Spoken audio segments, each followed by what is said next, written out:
The Galactic Council had issued warnings before, countless warnings across millennia, most of them ignored and forgotten.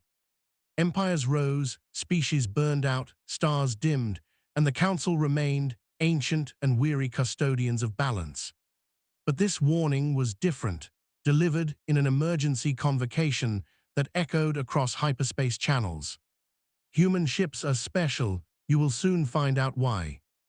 The chamber of the Council rippled with disbelief and thinly veiled amusement. The Korlath Dominion's delegates clicked their mandibles in irritation. Their empire had crushed 3 neighboring coalitions in a single cycle. They were conquerors, and Earth was next on their expansion routes. Special how, the Korlath War speaker demanded, his voice layered with synthetic harmonics of dominance. Our scans show primitive alloys, inefficient power curves, and laughable defensive geometry. The Council speaker, an entity older than several civilizations combined, did not argue. It simply repeated the warning, its many eyes dim with something that resembled regret. Human ships are not designed to win battles quickly, they are designed to survive them. Laughter echoed through the chamber, some delegates even disconnected early, insulted that such a trivial species had delayed trade negotiations. The Korlath fleets were already mobilizing, hundreds of warships armed with precision lances and gravitational shear cannons. Their doctrine was simple: overwhelm, annihilate, and absorb what remained. Meanwhile, in a quiet orbital dock above a blue and white world, humanity prepared. There were no grand speeches, no ceremonial banners, no declarations of superiority. Just crews moving with calm efficiency, checking seals, reinforcing bulkheads, and loading ammunition older than some alien empires. Human shipyards were ugly by galactic standards. Exposed trusses, layered armor plates welded over older scars, redundant systems stacked on top of other redundant systems. Nothing sleek, nothing elegant, everything brutally functional. A young ensign aboard the cruiser Resolute asked a simple question during pre-combat checks. Why do alien ships always look like they expect not to get hit? The veteran engineer laughed softly, tightening a bolt with a tool worn smooth by decades of use. Because they usually don't, he replied. Because until now, nobody ever tried hitting them the human way. As the Korlath fleet crossed into the Sol approach corridor, the Council transmitted one last message. It was not a threat.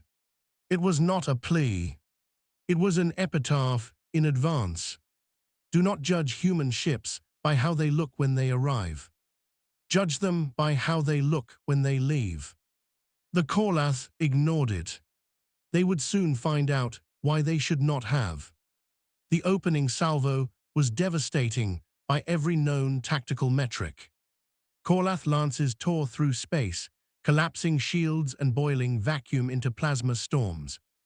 Human outer defenses shattered within seconds, orbital platforms reduced to molten debris. The Korlath commanders declared victory within the first minute. They had seen this pattern countless times. A primitive species folds fast when its sky begins to burn. Then the human ships kept coming. Despite hull breaches, despite fires venting into space, despite entire sections gone dark, the formation did not break. Human vessels did not dodge elegantly, they absorbed impacts like blunt instruments. Armor peeled away to reveal more armor beneath, systems rerouted without pause.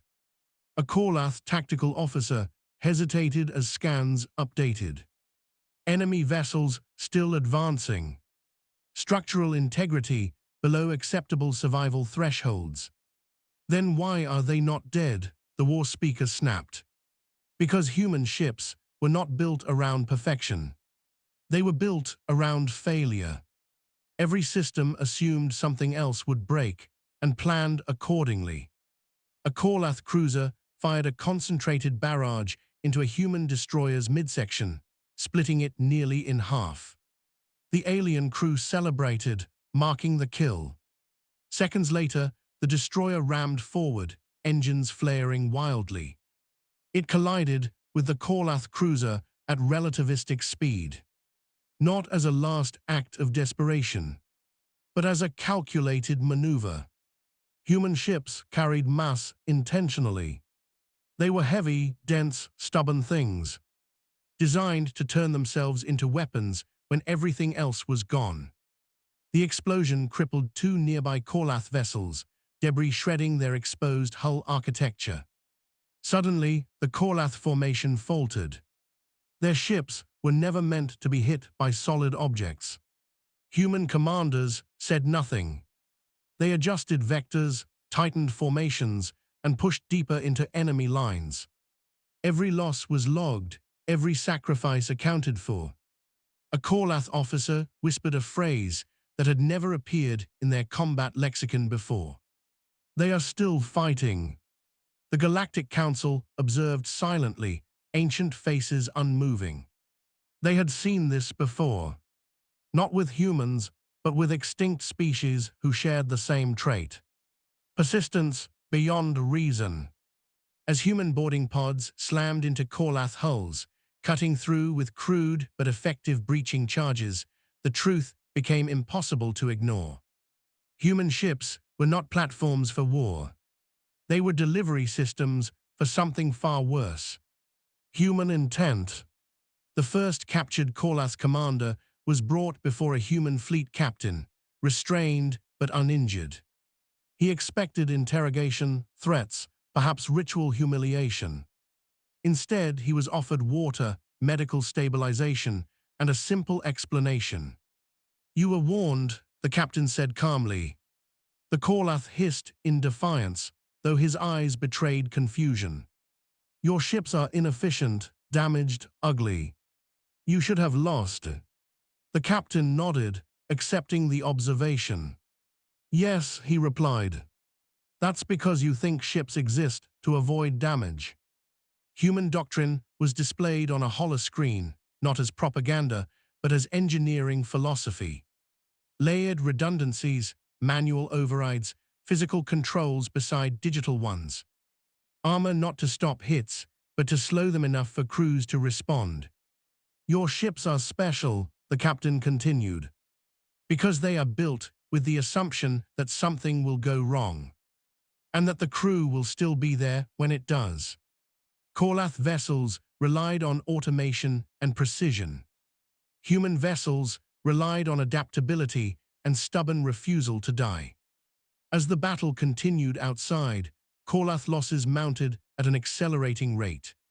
Human ships limped, burned, and bled atmosphere, yet stayed operational. They looked broken long before they actually were. A council envoy transmitted into the battle zone, its voice steady. "This is why we warned you." The Kalath commander finally understood. Special did not mean advanced. It did not mean superior. It meant dangerous in ways that could not be calculated. News of the battle spread faster than the debris field, expanding around Sol. Civilizations that had dismissed humanity rewrote threat assessments overnight. Shipwrights across the galaxy began studying human hull schematics in secret. Human ships became the subject of fearful fascination. Why were there manual doors? Why did crews train for catastrophic failure as routine? Why did their weapons include impact munitions instead of pure energy? The Council released archived data, long sealed. Species that survived extinction-level conflicts shared one trait. They built as if the universe itself was hostile. Humanity had done this from the beginning. Their planet taught them that storms, quakes, predators, and time itself would try to kill them daily. So they built accordingly. The phrase spread through military academies, whispered with unease. "Human ships are special." Years later, a new expansion fleet paused when human vessels entered the system. No weapons powered up, no threats issued. Just presence. The opposing commander remembered the Council's warning. He chose diplomacy instead. Because by then, the galaxy understood.